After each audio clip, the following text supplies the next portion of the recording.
오늘은 교과서 169쪽. 예, 169쪽.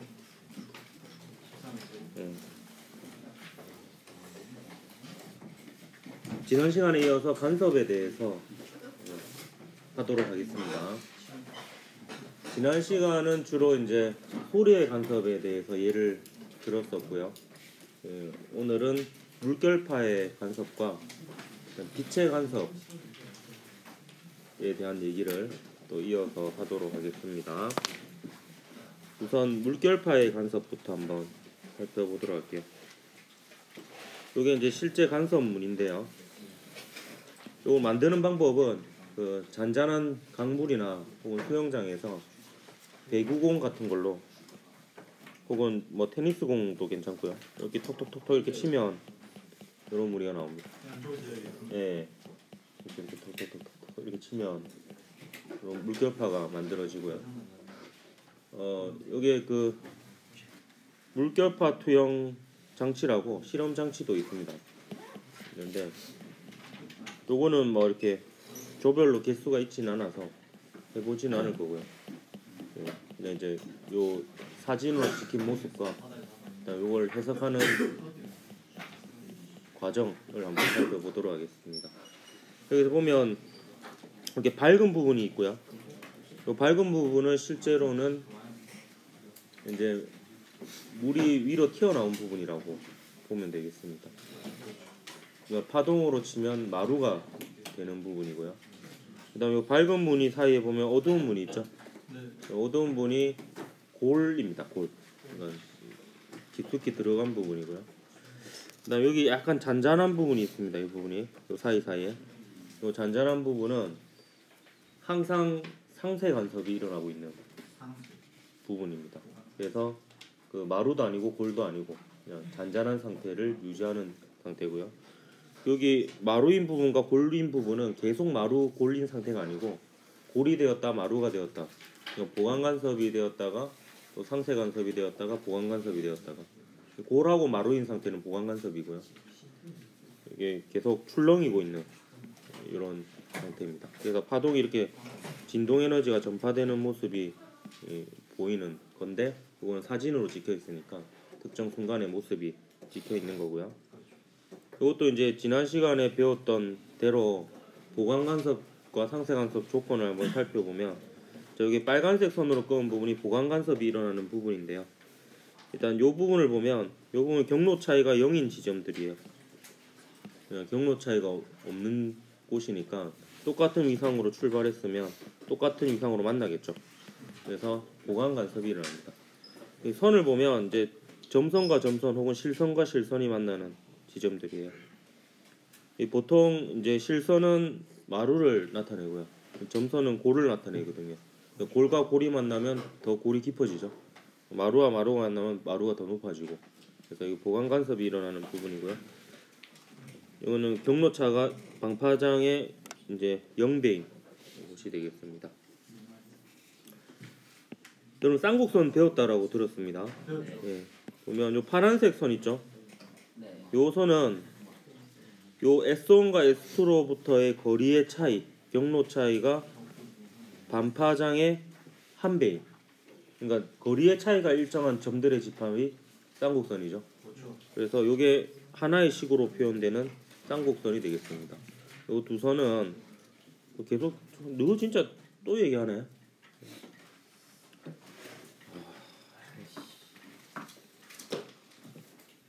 IC도 나오고.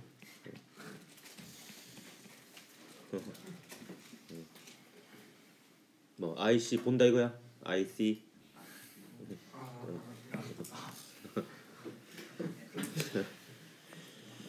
아유, 화내서 말했노. 열을 받아서 열을 방출 중에 있어. 네. 그럼 다시 온도가 내려가겠지. 그래서 이는 경로 차이가 반파장의 1배인 점들의 집합이 되겠고요. 여기는 항상 상세 간섭이 일어납니다.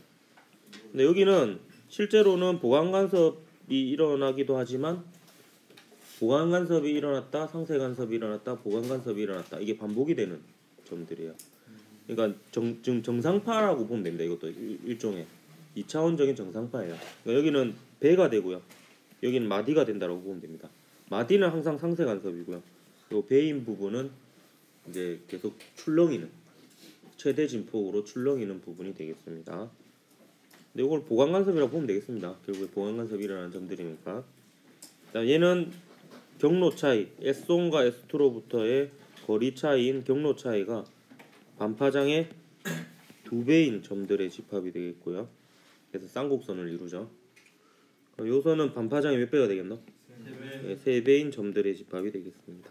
그래서 상세 간섭이 일어나는 점들이 되겠습니다. 그래서 쌍곡선도 자연에 이렇게 존재합니다. 예. 그래서 보강 간섭은 결과적으로 정상파의 배가 되는 지점들이고 반파장의 짝수배가 되고요. 경로 차이가. 그다음에 상세 간섭이 일어나는 점들은 정상파의 마디가 되고 반파장의 홀수배가 됩니다. 경로 차이가. 짝수 홀수를 이렇게 표현을 하기도 합니다. 그래서 m은 0, 1, 2, 3 0을 포함한 자연수가 되겠고요. 그러면 요 파란색으로 표시한 요거는 1, 3, 5, 7, 9 이렇게 되죠. 얘는 0, 2, 4, 6, 8 이렇게 되고요. 이게 뭐 물결파의 간섭이 되겠습니다. 결국에 지난 시간에 소리의 간섭은 똑같아요. 소리의 간섭은 그 두 스피커로부터의 거리의 차이가 반파장의 짝수배면 큰 소리가 들리고 보강 간섭이 일어나고, 그 다음에 반파장의 홀수배면은 작은 소리, 상세 간섭이 일어나죠. 계속 반복이 됩니다. 영의 이중 슬립 간섭 실험도 역시 마찬가지예요. 요거는 영의 빛의 이중 슬립 간섭 실험이 되겠습니다. 빛에 대해서 실험을 한 거고요. 이게 최초로 빛의 간섭 무늬를 확인한 실험이 되겠습니다. 그럼 간섭 현상이 일어난다는 것은 빛이 무엇으로 볼 수 있다는 거예요? 파동으로 볼 수 있다는 것을 최초로 밝힌 사람이 토마스 영이 되겠습니다. 영국의 물리학자이고요.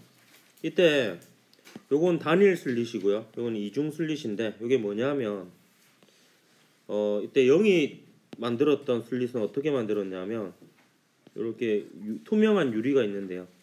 이 투명한 유리를 촛불 같은 걸로 이렇게 그을음을 만듭니다. 그을음.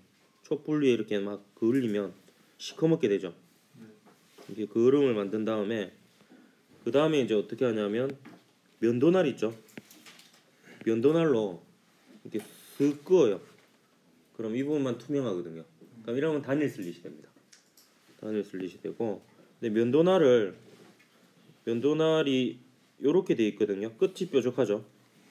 근데 이 면도날을 두 개 겹치면 약간의 틈이 있는 상태가 됩니다. 날 두 개가. 그래서 겹친 상태로 이렇게 끄으면 이중 슬릿이 돼요. 요게 이제 이중 슬릿입니다. 우리가 다음 시간에 실험할 것도 요 사이의 간격이 0.1mm인 경우하고 0.2mm인 경우 이렇게 실험을 해볼 겁니다. 굉장히 좁은 간격이 되겠습니다. 그래서 이게 이제 첫 번째 슬릿은 단일 슬릿이고요. 두 번째 슬릿은 이중 슬릿인데, 첫 번째 슬릿의 역할은 우리 지금 이렇게 우리 주변을 떠돌아다니고 있는 빛들은 위상이 잘 안 맞아요. 보면 여러 빛이 섞여 있잖아요. 여러 빛이 섞여 있기 때문에 어떤 빛은 마루고 어떤 빛은 골이고 어떤 빛은 마루하고 골 사이에 어떤 이상이고 뭐 이런 식으로 막 섞여 있습니다. 섞여 있는데 단일 슬릿을 이용하면 아주 좁은 영역에 이제 빛이 통과하는 거기 때문에 그 아주 좁은 영역 내에서는 빛의 위상이 그래도 얼추 비슷하다라고 볼 수 있거든요. 그래서 같은 위상의 빛을 만들어주는 과정입니다. 그러면 얘가 이제 회절되어서 똑같은 위상으로 이제 S1과 S2로 가게 되는 거죠. 근데 우리가 실험할 때는 얘를 안 쓸 거예요. 우리는 뭘 쓰냐 하면 레이저를 그냥 쓸 겁니다. 레이저 자체가 결맞은 빛이에요. 그래서 이게 보조를 맞춰서 이렇게 발맞춰 가는 빛이라고 보면 되거든요. 그래서 레이저를 바로 여기다 쏩니다. 그러면 실제로 우리가 하는 실험은 여기에다가 이제 레이저를 쏘는 거예요. 이렇게.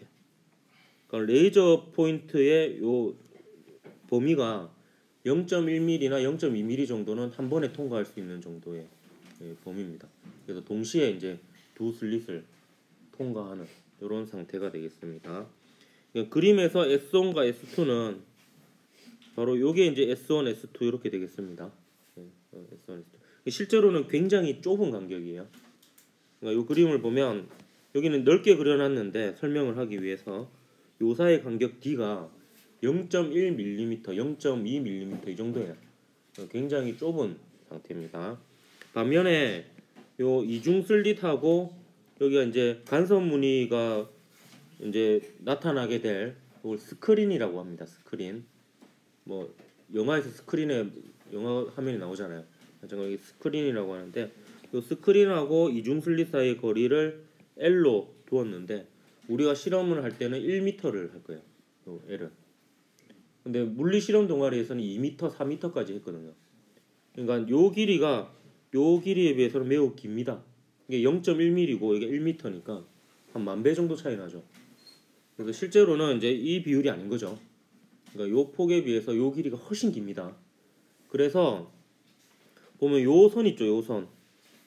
요 선은 뭐냐면 우리가 임의의 지점 P 지점이 보강 간섭이냐 산세 간섭이냐 할 거를 한번 따져볼 거거든요.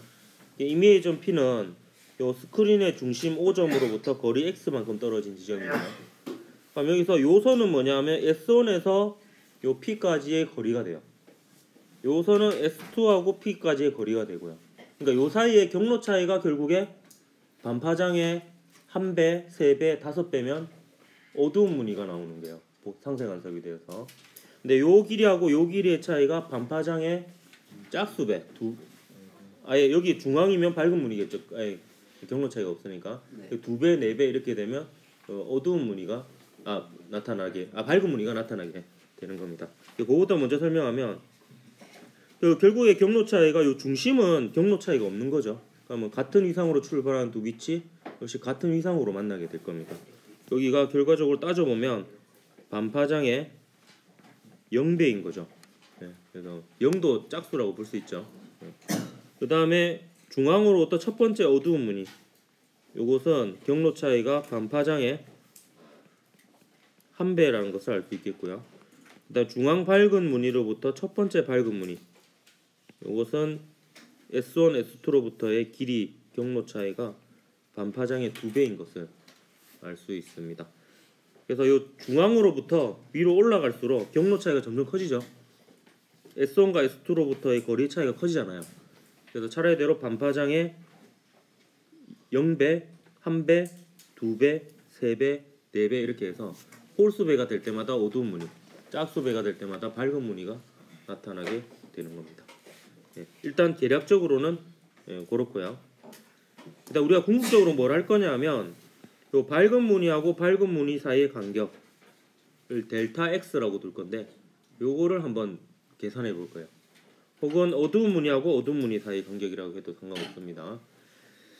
자, 우선 첫 번째 이제 요건 근사가 필요한데요. 첫 번째로 요 선하고 요 선이 지금 이 그림에서는 평행광선으로 안 보이죠.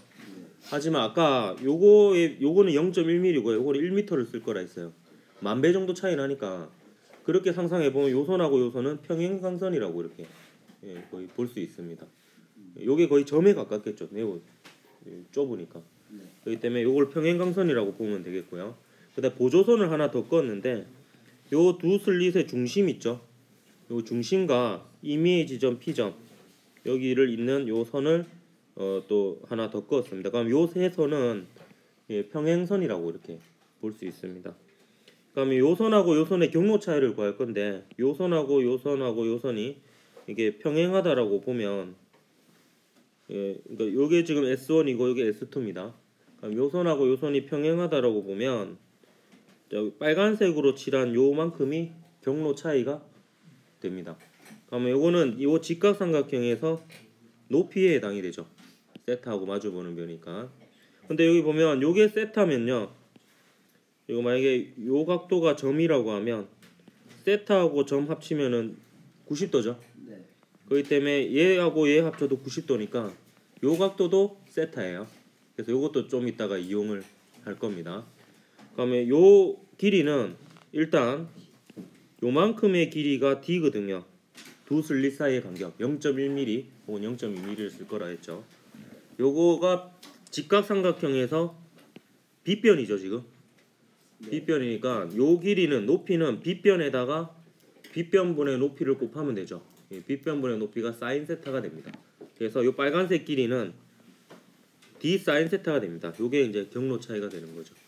요게 D가 빗변이고 요 빨간색 길이가 높이니까 요 높이는 빗변에다가 빗변분의 높이 사인 세타를 곱한 게 됩니다.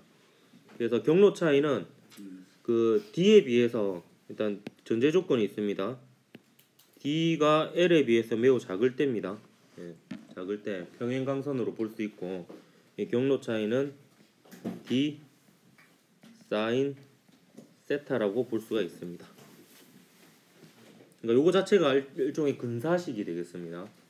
조건은 이제 슬릿 사이의 간격이 슬릿과 스크린 사이의 간격보다 훨씬 작을 때 이렇게 쓸 수 있죠. 높이가 D 사인 세타라는 거죠. 그 직각삼각형에서 높이인데 그 높이가 결국 의미하는 것이 S1과 임의의 지점, S2와 임의의 지점 사이에 빛의 경로 차이가 됩니다.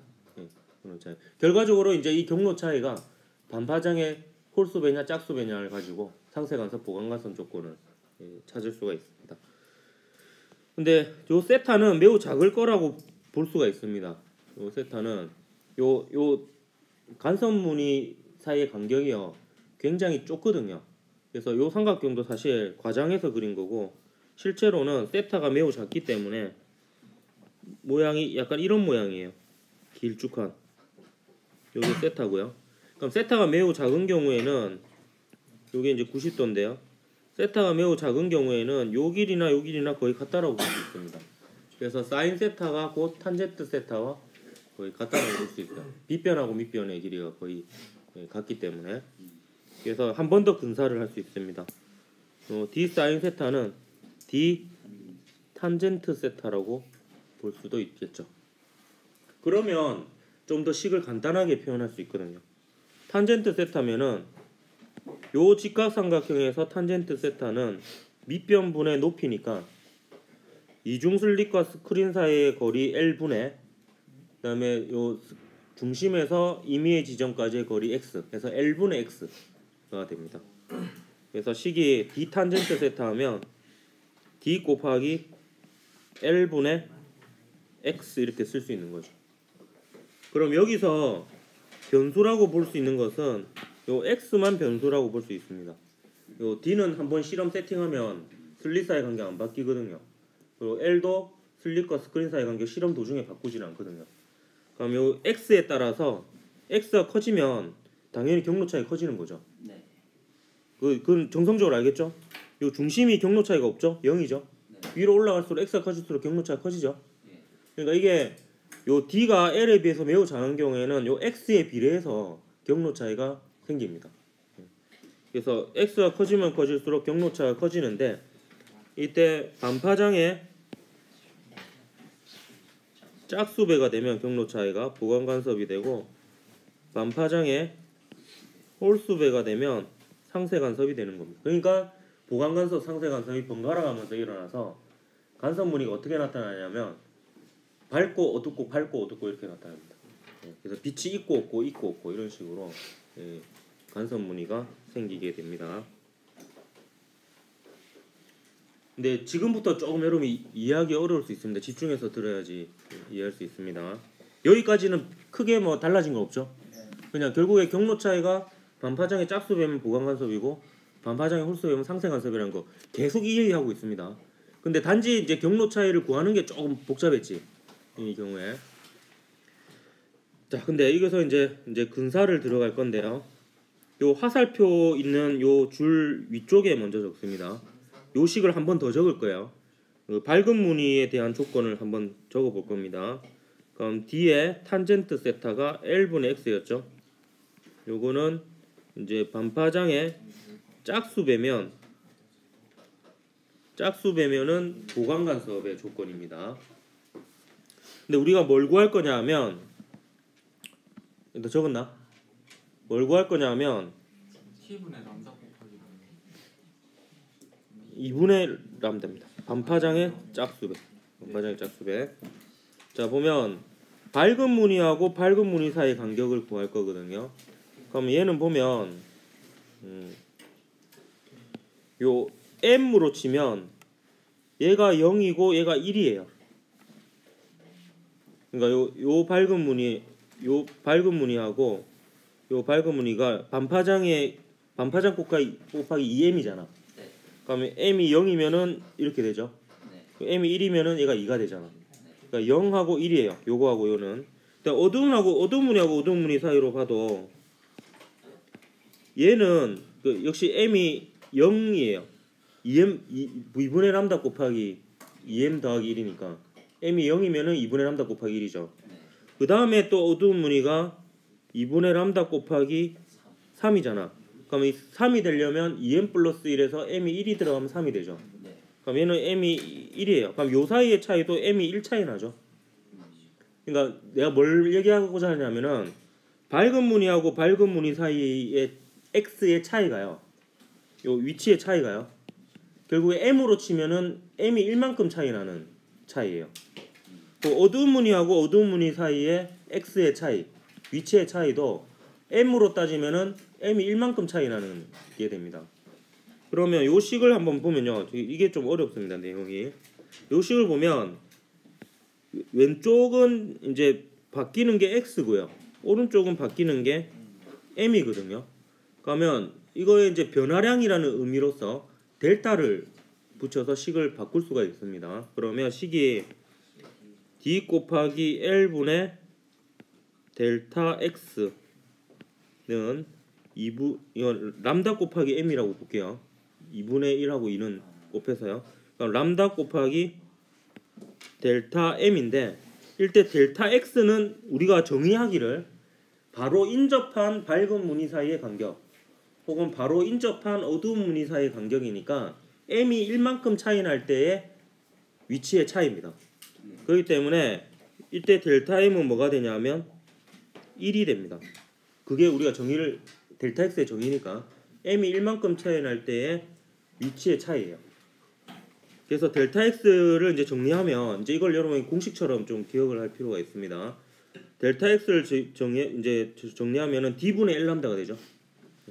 그래서 식이 밝은 무늬 사이의 간격인 델타 x. 이거는 밝은 무늬 사이의 간격이라고 할 수도 있는데 어두운 무늬 사이의 간격이라고 해도 상관없습니다. 어차피 2m 플러스 1에다가 m을 0하고 1 집어넣고 서로 빼면 끝에 플러스 1은 빠지니까 없어지거든요. 똑같은 결과가 나옵니다. 그래서 델타 x는 밝은 무늬 사이의 간격 혹은 어두운 무늬 사이의 간격이라고 볼 수 있는데 이게 d분의 l 람다가 됩니다.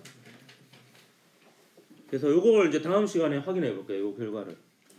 요 결과를 잘 보면 일단 우리 레이저의 색깔이 파장이 되거든요. 빨간색 레이저를 쓸 거예요. 근데 예를 들어서 초록색 레이저를 썼다. 빨간색 레이저하고 초록색 레이저를 썼을 때 어느 게 밝은 무늬 사이 간격이 더 넓겠노? 빨간색이 더 넓겠죠. 파장이 기니까. 똑같은 조건으로 빨간색 레이저를 썼고요. 그다음 0.1mm 간격으로 슬립 간격을 썼습니다. 근데 거리를 1m 했을 때하고 2m 했을 때하고 그러니까 스크린하고 슬립 사이 거리를 1m 했을 때하고 2m 했을 때 언제가 요 델타 x 밝은 무늬 사이 간격이 크겠노? 2m 했을 때가 더 크겠죠. 이거는 별 의미는 없고요. 사실 방금 한 거는요. 그냥 그 빔 프로젝트를 스크린에서 멀리 가져간 거랑 똑같은 거예요.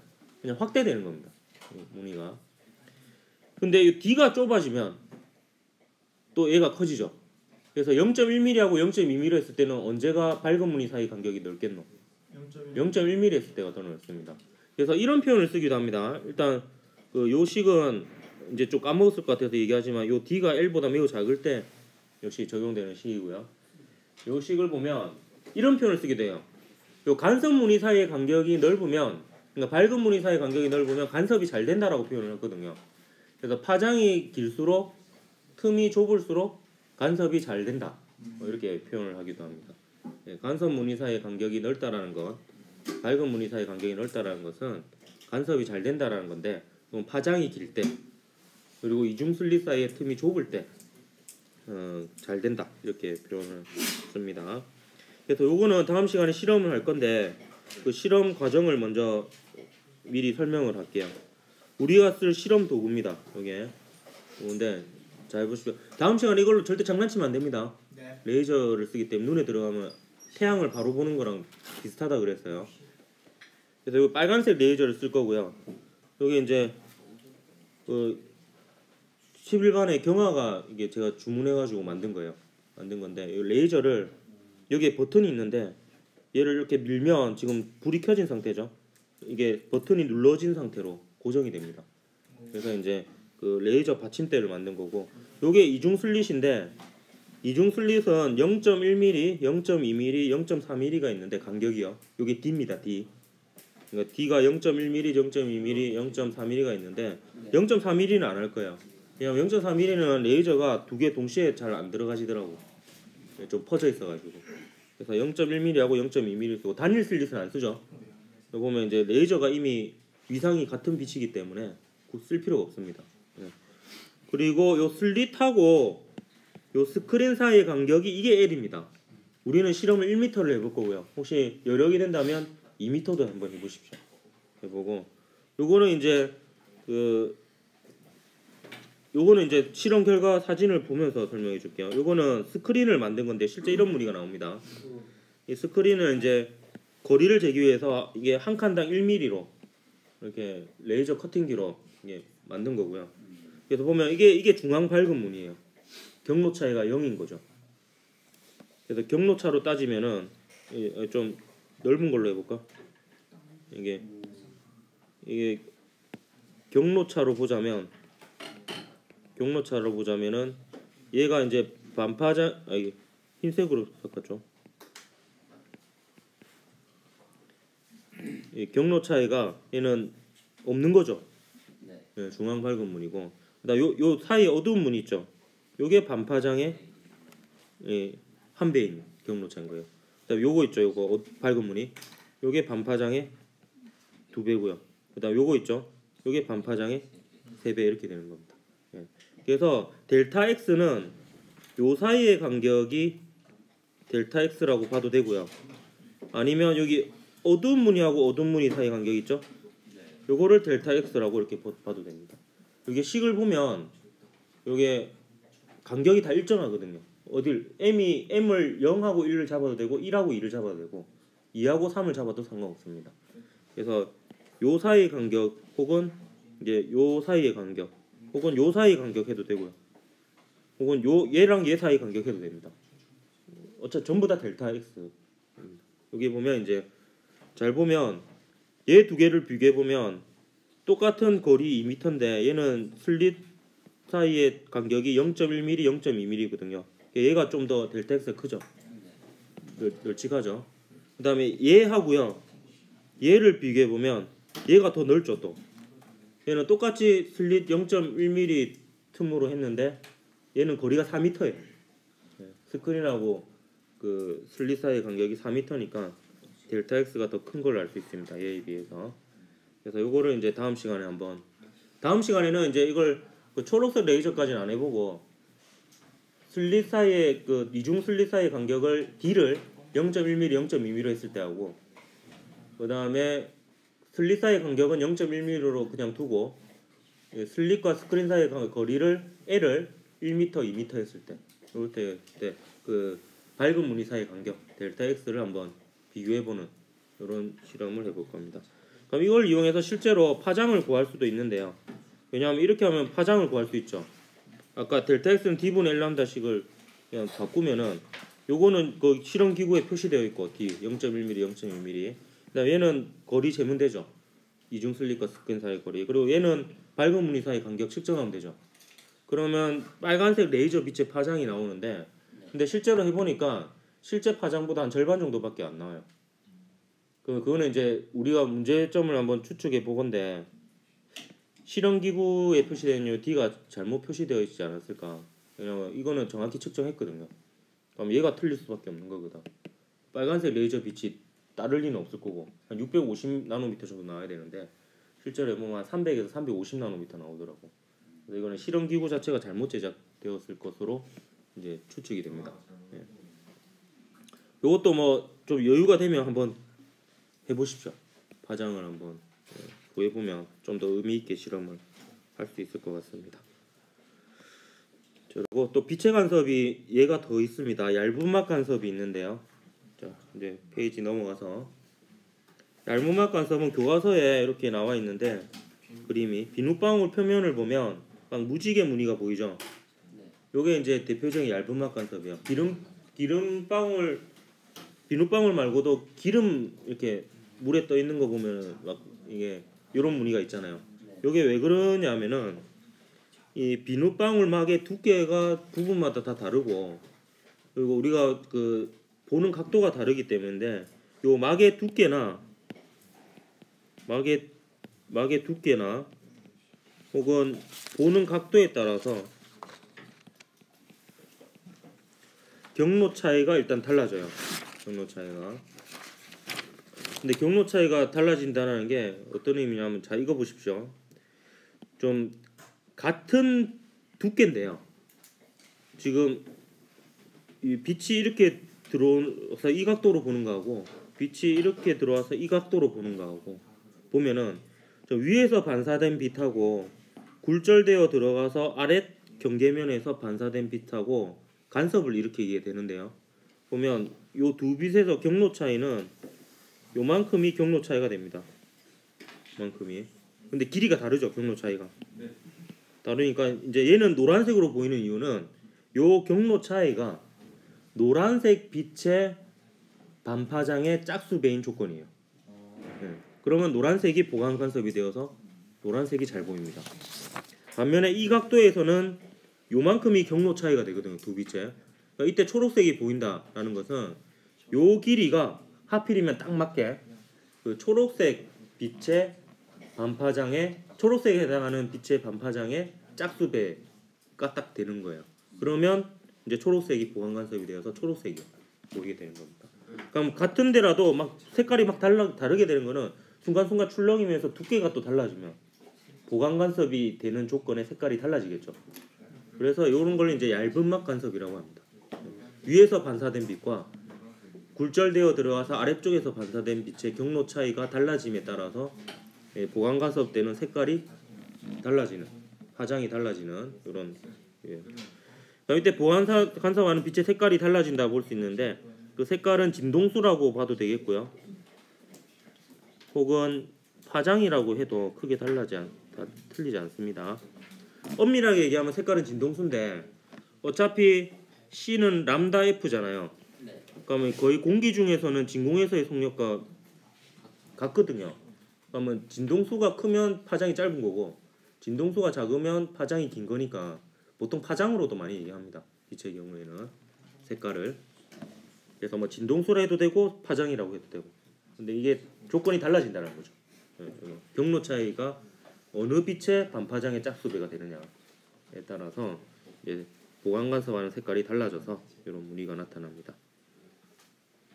그 다음에 다중슬릿 회절 같은 경우에는 분광기의 원리이고 우리 실험실에 있는 간이 분광기도 이 방법을 씁니다. 이 방법을. 그럼 얘는 어떻게 되냐면 이 그림을 보면 좀 이해를 하기 쉬운데요. 이 다중슬릿은 아까 제가 이중슬릿은 요 검게 그을인 요 녀석에다가 이게 선을 뭐 2개 정도 끈 거잖아요. 여기에다가 선을 2개 끈 건데 다중슬릿은 이렇게 된 거예요. 그냥 엄청나게 촘촘하게. 이게 다중슬릿입니다. 이렇게. 요 다중슬릿 같은 경우에는 아까 그러니까 이중슬릿 간섭하고 똑같아요. 근데 똑같은데 이걸 근데 회절이라고도 얘기하는 게 이유가 뭐냐면 여기 들어온 빛들이 각각 회절이 돼요. 이렇게 퍼져 나가는 거죠. 그러니까 모든 곳에 도달하는 거죠. 각각 통과한 빛들이. 근데 이 중에서 요 점은 파란색 빛에 대해서 그러니까 요 빛하고 요 빛의 경로 차이하고 요 빛하고 요 빛의 경로 차이하고 요 빛하고 요 빛의 경로 차이가 다 똑같거든요. 이게 똑같은 조건이에요. 요런 틈 사이 간격에 비해서 얘가 매우 먼 경우에 이건 매우 좁거든요. 요 사이 간격들은요. 그러면 요 지점은 딱 그 경로 차이가 파란색 빛의 반파장의 짝수배인 지점이에요. 그래서 파란색 빛이 보강 간섭이 되어서 보이는 지점이고요. 반면에 요 지점은 경로 차이가 더 길어졌지. 그러니까 얘하고 얘의 경로 차이가 얘하고 얘의 경로 차이보다 더 길잖아. 그러니까 파장이 긴 빨간색의 반파장의 짝수배가 되는 거예요. 경로 차이가. 그래서 보면 빨주노초 파남보 이렇게 돼 있죠. 색깔이 이쪽으로 가 중앙에서 멀어질수록 파장이 긴 빛에 대한 보강 간섭 조건이 됩니다. 경로 차이가 더 커지니까. 그렇게 해서 파장 영역별로 진동소 영역대별로 색깔이 분리되어서 나오기 때문에 분광기가 되는 거죠. 빛을 분리해낸 거죠. 그래서 이게 이제 분광기의 원리인데, 요거를 이제 회절이라고 하는 이유는 이게 첫 번째 슬릿을 통과한 빛이 회절되어서 걔네들끼리 간섭을 일으키기 때문에 회절이라고 하는데, 그래서 보면 회절하고 간섭이요 약간 경계가 모호하기도 해요. 어떤 측면에서는 결국에는 회절된 빛이 간섭을 일으켜서 무늬를 만드는 거거든요. 근데 그 회절된 빛이 2개, 3개 정도 이렇게 셀 수 있을 정도면은 그냥 간섭 무늬라 그러고, 이렇게 굉장히 많으면 회절 무늬라고 이렇게 얘기를 합니다. 근데 굉장히 많은 것의 가장 극단적인 게 뭐냐면 단일 슬릿이에요. 예, 단일 슬릿은 이렇게 해석을 할 수도 있어요. 슬릿이 이렇게 한 게 있잖아요. 근데 요게 무한히 쪼개져 있는 슬릿이라고 볼 수도 있는 거예요. 그래서 요 빛들이 서로 간섭을 일으켜서 무늬를 만드는 것을 회절 무늬라고 또 얘기를 합니다. 그러니까 알겠습니까? 차라리 2개, 3개 이렇게 탁 개수가 단순하게 정해져 있으면 그냥 간섭 무늬라고 하는데, 그게 너무 많으면은 그 빛들이 다 회절되어 가지고 간섭을 일으켜서 내는 무늬는 뭐 회절 무늬라고 이렇게 얘기를 합니다. 근데 회절 무늬에 대해서는 자세하게는 안 할 거고, 이중 슬릿 간섭 정도만 여러분이 수식적으로는 그거까지만 이해를 하면 되겠습니다. 그래서 이건 정성적으로 보면 되겠습니다. 다중 슬릿 회절 분광기의 원리는 각각의 슬릿에서 빛이 일단 회절하여 퍼져나갑니다. 이때 그 빛의 파장에 따라서 혹은 진동수에 따라서 해도 됩니다. 빛의 파장에 따라서 보강 간섭하는 각도가 다른 거죠. 좀 전에 그림을 보면서 봤죠.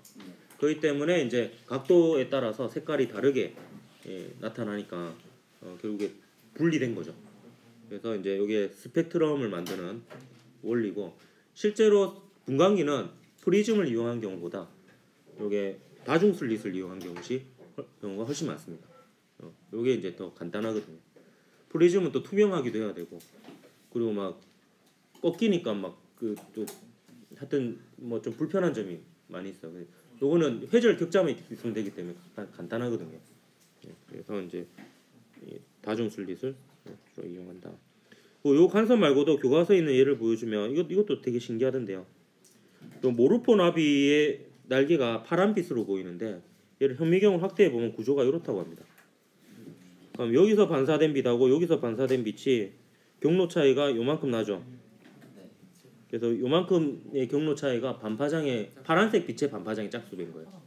그러면 이제 파랗게 보이는 거예요. 근데 공작새는 여러 가지 색깔로 보이죠.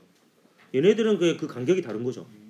그래서 요 부분은 초록색 빛이 그 반파장의 짝수배가 되는 경로 차이로 틈이 있는 거고요. 얘는 이제 파란색 빛이 보강 간섭이 일어나는 조건이 되는 거고, 이건 남색 빛이 보강 간섭이 일어나는 조건이 됩니다. 그래서 되게 신기하죠. 얘네들이 원래 색깔이 이런 게 아니라 보강 간섭으로 이제 색깔을 만든다라고 합니다.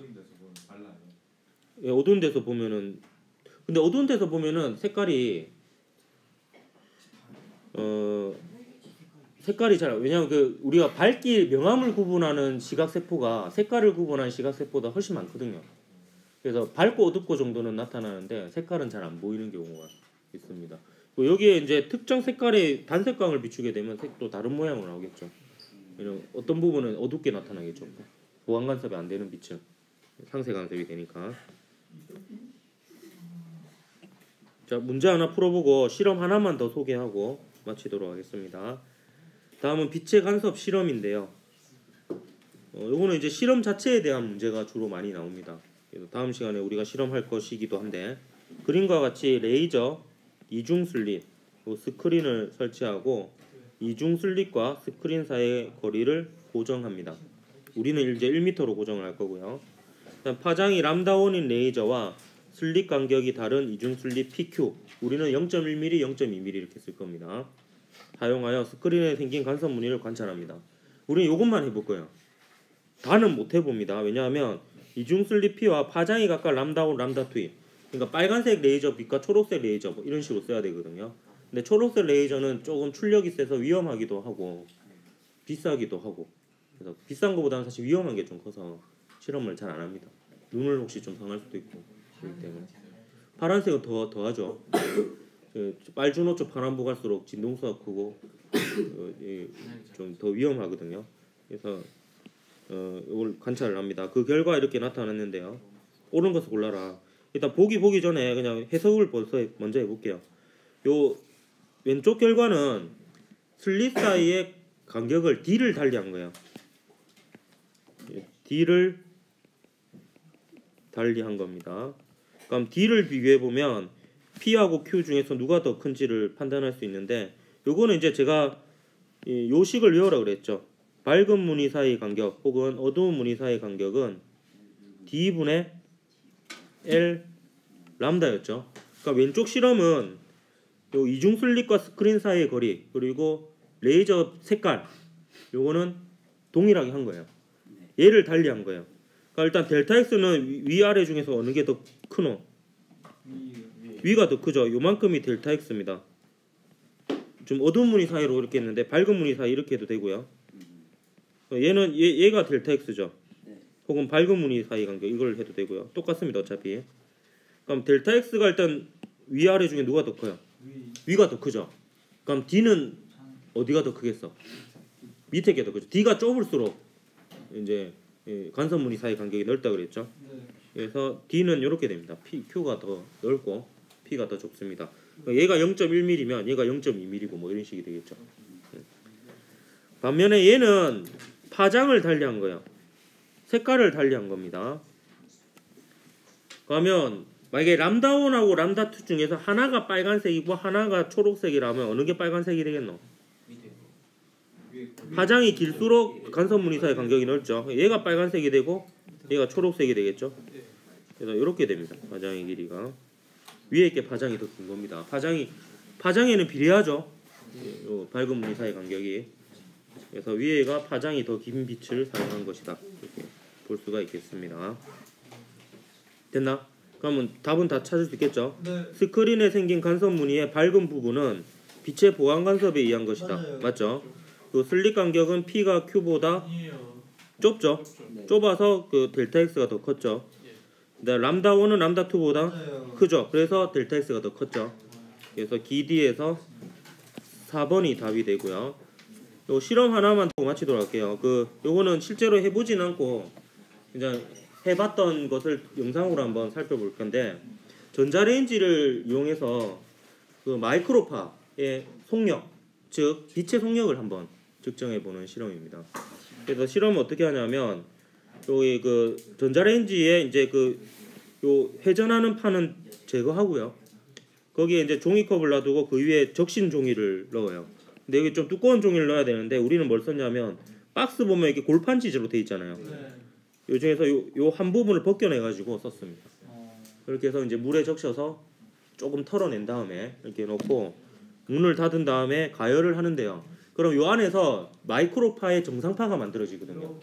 마이크로파의 이제 정상파의 마디인 부분은 물이 이제 진동을 잘 안 할 거고 배인 부분은 물이 공명을 해서 진동을 해서 마를 겁니다. 그래서 배하고 배 사이의 간격을 측정을 하는 거예요. 근데 이거 할 때 조심해야 될 것은 얘가 이제 회전하는 게 아니고 고정되어 있으니까 가열되는 부분은 계속 가열이 되거든요. 고정되어 있어서. 그래서 잘못하면 불이 붙을 수 있어요. 가열돼 가지고. 그래서 10초마다 한 번씩 확인하면서 이렇게 해야 되는데 우리는 여러 번 실험을 해봐서 우리 학교에 있는 남교사 휴게실에 있는 전자레인지는 한 1분 정도면 적당하더라고. 그래서 한 번에 그냥 1분으로 갔습니다. 근데 원래 실험은 우린 여러 번 해봐서 그런 거고 10초 전자레인지마다 출력이 다르기 때문에 이렇게 확인을 해야 됩니다. 그래서 요건 세팅을 한 모습이죠. 종이컵을 실제로는 6개 내지 9개 많이 썼습니다. 이게 물에 젖으니까 축 처지더라고. 그래서 이제 많이 해서 이렇게 갖고 1분을 가열합니다. 가열하면 그다음 이거 좀 생략할게요. 쭉 하면 빼면 여기 부분 마른 게 보이죠. 요게 이제 마이크로파가 만든 마이크로파의 정상파의 배에 해당하는 부분이 되겠습니다. 그러면 요 인접한 배와 배 사이의 거리는 몇 파장이 되겠노? 반파장이 되겠죠. 배하고 배 사이니까. 이게 6.5cm로 나왔어요. 우리가 했을 때는. 그러면 이제 얘가 반파장이 6.5cm니까 파장이 13cm로 나온 거거든요. 그러면 그 파동의 전파 속력, 전자기파의 속력은 역시 파장과 진동수에 곱을 할 수 있으니까 13cm 곱하기 2.45GHz. 이건 우리가 알고 있는 거잖아요. 물의 공면 진동수. 요거 하면 대략 한 3억 m/s 정도 나옵니다. 물론 얘 같은 경우에는 3.1 얼마 할 때 좀 높게 나왔는데 그거는 이제 실제로 얘는 2차원 정상파니까 3차원 정상파니까 배하고 배가 우리가 배운 거는 1차원이잖아요. 근데 실제로는 얘가 이 길일 수도 있는 거고 요 길일 수도 있는 거고 얘하고 얘 사이 요 길일 수도 있고 하니까 실제로 좀 길게 나온 경우가 많았어요. 그래가지고 6.5cm는 이건 잘 나온 편이고 어떤 거는 7.5cm, 9cm, 8.5cm 이렇게도 나와가지고 훨씬 속력이 빠르게 나온 경우가 있었는데 그거는 이제 요 정상파 자체가 1차원 형태로 나온 게 아니고 3차원 형태다 보니까 그런 것으로 추측이 됩니다. 원래 저거가 나야 정확한 거죠. 빛의 속도가. 예, 빛의 속도가 실제로 마이크로파 같은 경우 12cm 정도 된다고 하거든요. 요것도 그거보다는 크게 나온 거예요. 예, 나온 건데 요거는 그냥 소개만 하고 넘어갈게요. 다음 시간에 그 소래 간섭하고 빛의 간섭 실험할 거니까 그 3층 과학실로 온나. 예, 수고했습니다. 예.